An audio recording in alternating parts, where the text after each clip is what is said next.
नमस्कार साथियों। देखिए आज आपकी संस्कृत शिक्षा विभाग में जो फर्स्ट ग्रेड की एग्जाम हुई है, जिसमें आपका जो पहला पेपर हुआ है, जिसमें आपको 75 क्वेश्चन आंसर पूछे गए हैं, तो उसके आंसर की अपन बात करते हैं। देखिए पहला क्वेश्चन आपको इसमें हिंदी का पूछा गया था। इल प्रत्यय से बना हुआ कौन सा शब्द इसमें नहीं है? तो देखिए आपका जो शामिल है इसमें इल प्रत्यय का प्रयोग नहीं हुआ है, इसलिए आपका शामिल इसका आंसर हो जाएगा। दूसरा देखिए द्विज, द्विज का अर्थ नहीं है, यानी द्विज है उसके अनिकार्थी शब्द कई अर्थ इसके निकलते हैं, लेकिन हाथी इसका अर्थ नहीं निकलता है। पक्षी दांत ब्राह्मण निकलते हैं, हाथी नहीं निकलता, यानी कि ऑप्शन सेकंड इसका आंसर हो जाएगा। फिर आपको इसमें अशुद्ध शब्द पूछा गया था, तो अंतर्धान है, ये आपको इसमें अशुद्ध दे रखा है, ऑप्शन सी इसका आंसर हो जाएगा। उसके बाद में सत्य धन शास्त्र से कौन सा शब्द बनेगा, ये आपको इसमें बताना था, तो आपका जो ऑप्शन आपको फोर्थ दे रखा है सत्शास्त्र, ये इसका आंसर होगा। अगला प्रश्न देखिए आपको इसमें इंग्लिश का दे रखा है, फिल इन द ब्लैंक्स आपको भरना है। व्हाट डज डैश नोटिस शे, तो इसमें दैट इसका आंसर आ जाएगा। फिर आपको ब्लैंक स्पेस भरना है।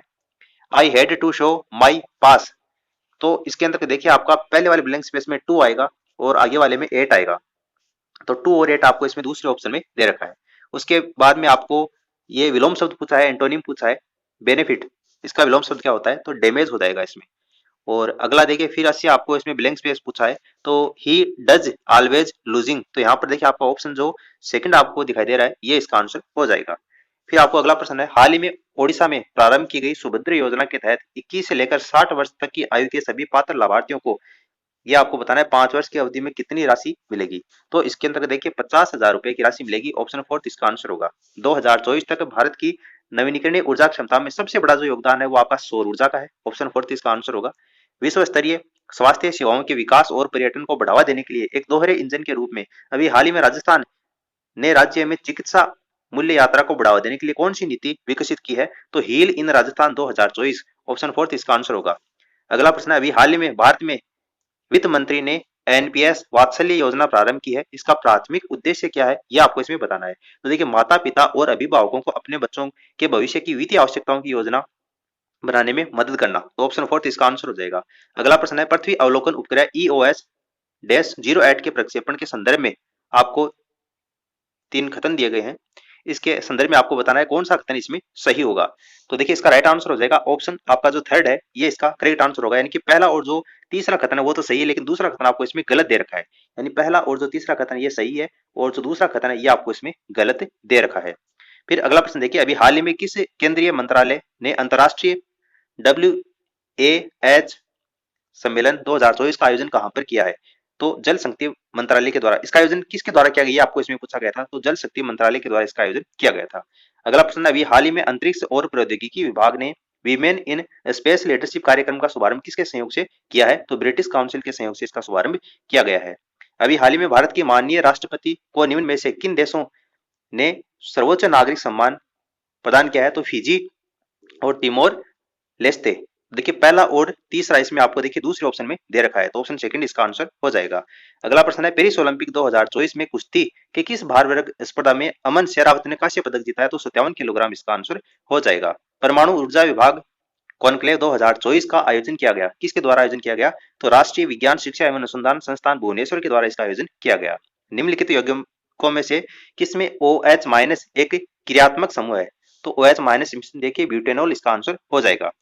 अगला प्रश्न है, न्यूटन की गति का तीसरा नियम, क्रिया जो प्रतिक्रिया का नियम है उसके बारे में दिया गया है। क्रिया और प्रतिक्रिया बराबर एवं विपरीत होती है, तो भिन्न पिंड जो परस्पर अन्योन्य क्रिया करते हैं उसके ऊपर लगती है, तो ऑप्शन जो सी होगा वो इसका करेक्ट आंसर होगा।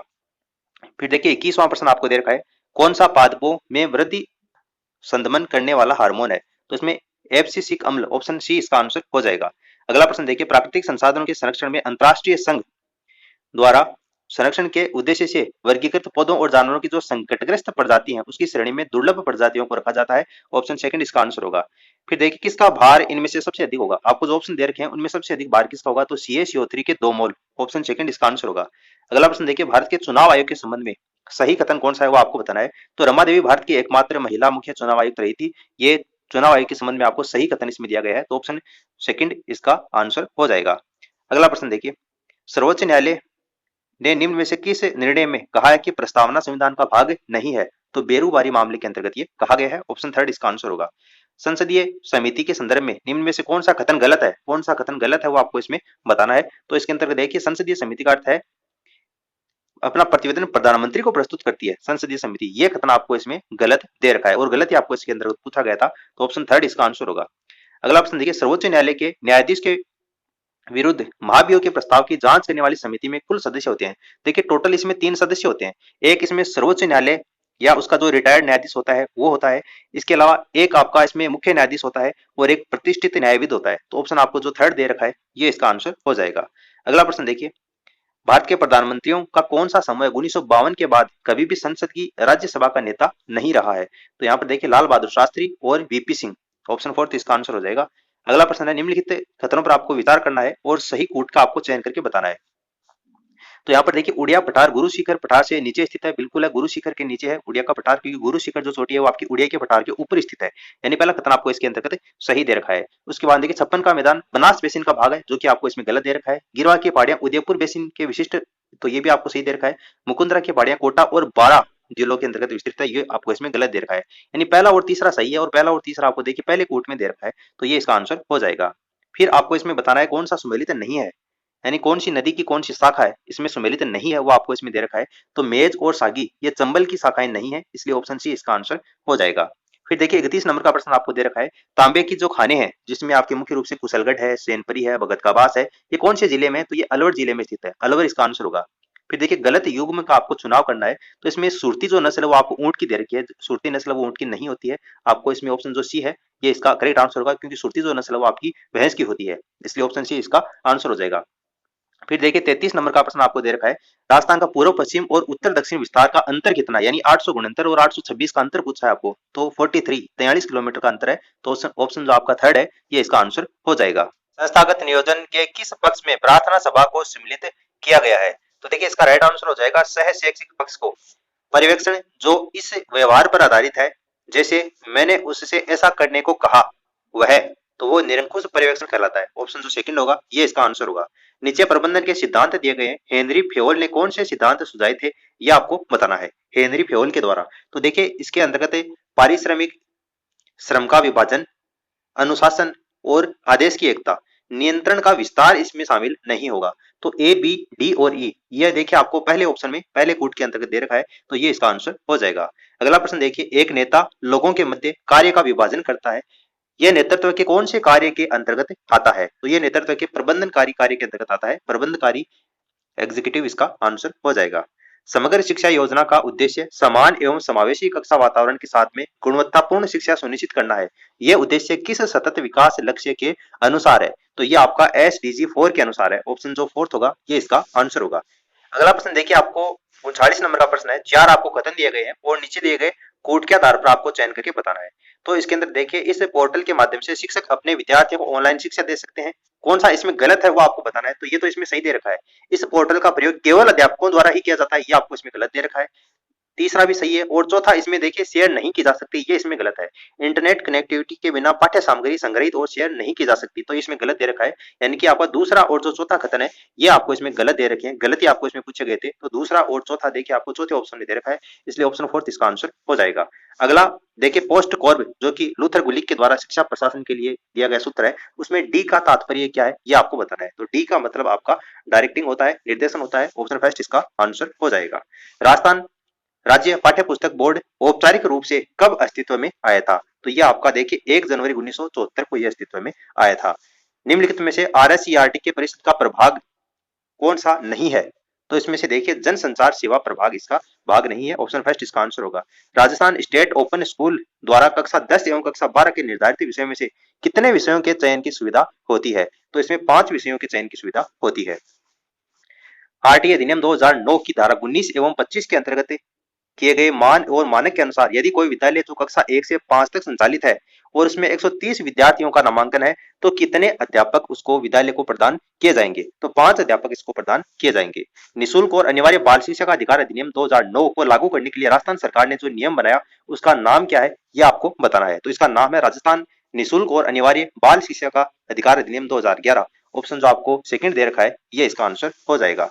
अगला प्रश्न देखिए, RT अधिनियम में निम्नलिखित एक विद्यालय के लिए मानक एवं मानदंडों के अनुसार 6ठी से लेकर 8वीं कक्षा तक के लिए प्रति शैक्षणिक वर्ष कितने शिक्षण घंटे हैं? तो ये 1000 घंटे हैं। ऑप्शन जो फर्स्ट है ये इसका आंसर हो जाएगा।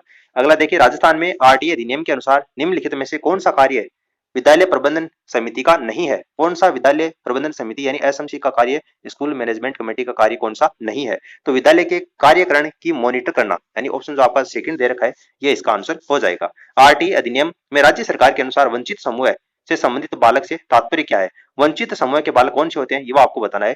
तो देखिए, इसमें आपको युद्ध वीरांगना का जो बच्चा है वो इसमें वंचित बालक की श्रेणी में आता है, और बालक या जिसके माता पिता अथवा अभिभावक एचआईवी या कैंसर से प्रभावित व्यक्ति हैं वो इसमें आपके वंचित समूह की कैटेगरी में आते हैं, यानी बी और सी इसमें आते हैं। तो बी और सी आपको देखिए दूसरे ऑप्शन में दे रखे हैं, तो ऑप्शन सेकंड इसका आंसर हो जाएगा। अगला प्रश्न देखिए, जहांगीर महल। तो जहांगीर महल देखिए कहां पर, आपका आगरा के किले के अंतर्गत है जहांगीर महल, तो आपका ऑप्शन जो फोर्थ है ये इसका आंसर हो जाएगा। फिर अगला प्रश्न देखिए, निम्नलिखित में से कौन सी गतिविधि में हिंदुस्तान समाजवादी प्रजातंत्र संघ की भूमिका नहीं थी? किसकी भूमिका नहीं थी? तो देखिए काकोरी कांड की भूमिका नहीं थी। ठीक है, काकोरी कांड इसका आंसर हो जाएगा। फिर अगला प्रश्न देखिए, निम्नलिखित में से आजाद हिंद फौज के प्रारंभिक चरण में उससे संबंधित कौन से थे? आजाद हिंद फौज के प्रारंभिक चरण में उससे संबंधित कौन व्यक्ति था ये आपको इसमें बताना है। तो देखिए रास बिहारी बोस इसका करेक्ट आंसर हो जाएगा, ऑप्शन फोर्थ रास बिहारी बोस। निम्नलिखित में से कौन सी रचना गुप्त काल में की गई है? गुप्त काल में रचना कौन सी की गई है? तो स्वप्न वासवदत्ता जो कि भास की रचना, ये गुप्त काल की रचना है, तो ऑप्शन सेकंड इसका आंसर हो जाएगा। अगला प्रश्न है, सरदार वल्लभ भाई पटेल के बारे में कौन सा कथन सत्य नहीं है, यानी कौन सा कथन गलत है सरदार वल्लभ भाई पटेल के बारे में, वो आपको बताना है। तो वह गवर्नर जनरल के संवैधानिक सलाहकार थे, ये इसमें आपको गलत दे रखा है, तो ऑप्शन थर्ड इसका आंसर हो जाएगा। अगला प्रश्न है, पुरातत्वविद नीलरतन बनर्जी ने किस स्थल का उत्खनन का कार्य किया था? तो विराट का पुनः उत्खनन करने का कार्य इन्होंने किया था, तो ऑप्शन जो फोर्थ है ये इसका आंसर हो जाएगा। अगला प्रश्न देखिए, विपिन चंद्र पाल के बारे में कथन दिए गए हैं, विपिन चंद्र पाल के बारे में कौन सा कथन आपको इसमें सही है वो आपको बताना है। देखिए विपिन चंद्र पाल के बारे में लाहौर से प्रकाशित होने वाला जो ट्रिब्यून है उसके संपादकीय विभाग में इन्होंने काम किया था, यानी कि ऑप्शन आपको जो सेकंड दे रखा है ये आपको विपिन चंद्र पाल के बारे में सही दे रखा है। पहला कथन इसमें सही नहीं होगा, संवाद कुमुदी वाला, क्योंकि वह राजा राम मोहन राय से संबंधित है। तो यहाँ पर आपका ऑप्शन देखिए फर्स्ट दे रखा है, केवल कथन बी सही है, ये इसका आंसर हो जाएगा। अगला प्रश्न देखिए, कानड़ देव का मुख्यमंत्री कौन था? तो ये आपका जेता देवड़ा, ऑप्शन फर्स्ट इसका आंसर होगा। और राणा संगा की छतरी कहां पर आपकी मांडलगढ़ के अंतर्गत है, तो ये सभी आपको पता ही होगा। 1857 की क्रांति के संबंध में आपको बताना है, शिवनाथ सिंह की इन्होंने मुख्य भूमिका निभाई थी। किस ठिकाने से संबंधित है? तो ये आसोप ठिकाने से संबंधित है, ऑप्शन फोर्थ इसका आंसर होगा। राजस्थानी भाषा का पहला राजनीतिक समाचार पत्र आगी बाण था, जो कि जयनारायण व्यास के द्वारा ये निकाला गया था, तो आगी बाण ऑप्शन फर्स्ट इसका आंसर होगा। अगला प्रश्न है, रोहिलाद्री नाम से किसको जाना जाता है? तो हरिश्चंद्र को जाना जाता है, हरिश्चंद्र रोहिलाद्री नाम से प्रसिद्ध है, ऑप्शन फोर्थ इसका आंसर होगा। अगला प्रश्न देखिए, कौन सी लोक देवी या लोक देवता के संबंध में आपको बताना है कौन सा कथन सत्य है? कौन सा कथन सत्य है वो आपको बताना है। इस क्वेश्चन के अंतर्गत बहुत से स्टूडेंट है वो जो कि आपको कंफ्यूज है। देखिए इसका राइट आंसर मैं आपको बताता हूँ, विश्वास के आधार पर भक्त इनके पास में पहुंचते हैं, जो कि आपको सही दे रखा है लोक देवी लोक देवता के बारे में। वे भक्तों के दैनिक जीवन की अत्यंत जो सामान्य समस्या है उसमें हस्तक्षेप करने में समर्थ है, हस्तक्षेप करने में समर्थ है, यह आपको इसमें कथन लोक देवी लोक देवता के बारे में गलत दे रखा है। लोक देवी देवता व्यक्तिगत मुक्ति की शिक्षा नहीं देते हैं, ये कथन आपको बिल्कुल सही दे रखा है, व्यक्तिगत मुक्ति की शिक्षा नहीं देते। अरे लोक देवता जैसे आपके तेजाजी हैं, बाबूजी हैं, तो ये आपको व्यक्तिगत रूप से मिलकर आपको व्यक्तिगत मुक्ति की शिक्षा थोड़ी देते हैं, नहीं देते ना, वो यही इसमें कहा गया कि नहीं देते हैं, यानी कि ये कथन आपको इसमें सही दे रखा है। तो पहला और तीसरा कथन आपको इसमें सही दे रखा है, दूसरा कथन इसमें गलत है, और ऑप्शन आपका जो फोर्थ है ये इसका आंसर हो जाएगा। अगला प्रश्न देखिए, उन चित्र शैली को आपको चिन्हित करना है जहां मतीराम की साहित्यिक रचना रसराज का विषय वस्तु के रूप में उपयोग है। तो रसराज है ये जोधपुर चित्र शैली के अंतर्गत हुआ है, और जोधपुर आपको देखिए केवल फर्स्ट आपको चौथे ऑप्शन में दे रखा है, तो आपका चौथा ऑप्शन है ये इसका राइट आंसर हो जाएगा। फिर देखिए जेंटलमैन एग्रीमेंट ये आपके हीरालाल शास्त्री और मिर्जा इस्माइल खान के बीच में हुआ था, ठीक है, ऑप्शन फोर्थ इसका आंसर हो जाएगा। फिर अगला प्रश्न है, यदि सितंबर का तीसरा दिन शनिवार है तो अगले माह का अंतिम दिन कौन सा वार होगा? तो इसमें देखिए सोमवार इसका आंसर आ जाएगा। ये रीजनिंग का प्रश्न है, हालांकि मैं रीजनिंग के प्रश्न के लिए आपको अलग से एक वीडियो प्रोवाइड करूंगा जिसमें हम केवल रीजनिंग के प्रश्नों की ही बात करेंगे। एक बार आप यहाँ पर केवल आंसर देख लीजिए। निम्न गणितीय समीकरण को सही करने के लिए कोई दो चिन्ह है जिनको परस्पर बदलेंगे तो ये समीकरण आपको जो दे रखे ये बिल्कुल संतुष्ट हो जाएगी। तो इसमें देखिए प्लस और गुणा के चिन्ह को आपस में एक्सचेंज करना है। अगला प्रश्न देखिए, एक फोटोग्राफ में एक लड़की की ओर इंगित करते हुए महेश कहता है कि इसकी माता का भाई मेरे दादा का इकलौता पुत्र है, लड़की की माता महेश से किस प्रकार से संबंधित है? तो देखिए इसकी ये बुआ होगी, ऑप्शन जो थर्ड है ये इसका आंसर होगा। अगला प्रश्न है, यदि a प्लस बी प्लस सी बराबर m दे रखा है तो 1/a plus 1/b plus 1/c बराबर 0 है, तब a स्क्वायर प्लस ये ए स्क्वायर बी स्क्वायर और सी का समांतर माध्य आपको इसमें निकालना था। तो समांतर माध्य जब आप इसका निकालोगे तो एम स्क्वायर अपॉन 3 ये इसका आंसर आएगा। प्रथम 12 अभाज्य संख्याओं की माध्यिका आपको पूछी है, तो माध्यिका आ जाएगी इसमें 13। फिर देखिए 90 व्यक्तियों की प्रतिदिन आय से संबंधित है। ये आपको आय और व्यक्तियों की आपको संख्या दे रखी है। कितने प्रतिशत व्यक्तियों की प्रतिदिन आय है वो 1500 या इससे अधिक है, ये आपको इसमें बताना है। तो देखिए इसमें 50 इसका करेक्ट आंसर आएगा। फिर अगला प्रश्न है, ये आपको एक समीकरण दे रखी है और इसके केंद्र के जो मान है वो आपको इसमें पूछे गए हैं। तो देखिए इसमें माइनस का 1/3 और 4 का प्रश्न। देखिए आपको एक समीकरण दे रखी है और उस समीकरण का आपको मान बताना है। तो देखिए 3/7 इसका राइट आंसर आएगा। इस समीकरण को जब आप हल करेंगे तो ऑप्शन फर्स्ट 3/7 इसका करेक्ट आंसर होगा। अगला प्रश्न आपको दे रखा है 15 सेंटीमीटर ऊंचाई और 16 सेंटीमीटर व्यास के एक ठोस बेलन के आधार का प्रयोग 4 सेंटीमीटर ऊंचाई और 3 सेंटीमीटर त्रिज्या वाले एक शंकु के रूप में काटा जाता है, तो शेष बचे हुए ठोस का कुल पृष्ठीय क्षेत्रफल कितना होगा। तो देखिए इसके अंतर्गत आपका 374 पाई वर्ग सेंटीमीटर इसका करेक्ट आंसर आएगा। ठीक है, अगला प्रश्न देखिए, ये आपको दे रखा है मैथमेटिक्स का ही, समान धातु से बनाए गए दो ठोस गोलों का भार 1 किलोग्राम और 7 किलोग्राम है। छोटे गोले की त्रिज्या 3 सेंटीमीटर है। दोनों जो गोले हैं उनको पिघलाकर एक बड़ा गोला बनाया जाता है, तो नए गोले का व्यास कितना होगा, तो 12 सेंटीमीटर इसका करेक्ट आंसर आएगा। और लास्ट प्रश्न आपको इसमें दिया गया था, दोनों सिरों से खुला हुआ एक खोखला वर्गाकार पाइप लोहे से बनाया जाता है। आंतरिक वर्ग की भुजा 5 सेंटीमीटर है और पाइप की जो लंबाई है वो 8 सेंटीमीटर है। यदि पाइप में प्रयुक्त लोहे का आयतन है वो 192 घन सेंटीमीटर है, तो पाइप की मोटाई कितनी होगी। तो देखिए 1 सेंटीमीटर इसमें पाइप की मोटाई आएगी, 1 सेंटीमीटर इसका करेक्ट आंसर होगा। तो देखिए दोस्तों, आपको संस्कृत शिक्षा विभाग के द्वारा आरपीएससी फर्स्ट ग्रेड में जो जीके का पेपर आया जिसमें आपको 75 क्वेश्चन आंसर पूछे गए हैं, उसके आंसर की अपनी बात की है। इस वीडियो को आप अपने दोस्तों के साथ में शेयर कीजिए ताकि वो भी अपने आने वाली जो एग्जाम है उसमें किस तरीके के क्वेश्चन पूछे जाएंगे फर्स्ट ग्रेड में, उसकी एग्जाम का वो एनालिसिस कर सके। और आप हमारे टेलीग्राम चैनल को जरूर ज्वाइन कर लीजिए, आपको वहां पर इसके अलग से आंसर की प्रोवाइड करवा दी जाएगी और इस तरीके के ढेरों क्वेश्चन आपको वहां पर प्रोवाइड करवाए जाते हैं। फिलहाल इस वीडियो में इतना ही, धन्यवाद।